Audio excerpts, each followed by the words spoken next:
Okay, so this is 8th grade, Module 4, Lesson 14. Now, this particular worksheet in class you will actually be doing with a partner. Now, if you're doing this at home, you can do it with a family member if you want. Okay, so what I'm going to look for is you're going to have different answers because you and your partner are going to come up with your own 4 solutions and then solve out these problems or 5 solutions, whatever it's asking for.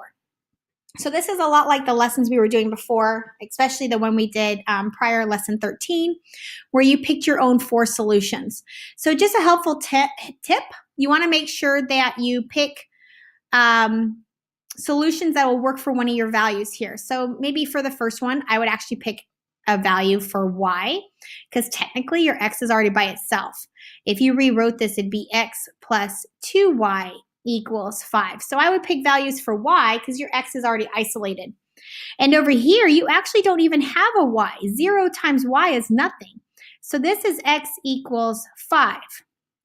Okay, so you're going to pick values for x here to equal 5. And you're going to kind of notice something happening here because every time you multiply something by 0, you're going to get 0. So this is going to be an interesting linear equation here.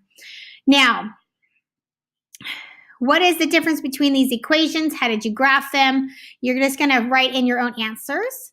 Down here, you're going to graph these linear equations, all right? And you're going to notice that something unique happens with these graphs, all right? And I want you to make sure you see what those look like. If all you have, every single time, x is going to come out as -2, what's that going to look like?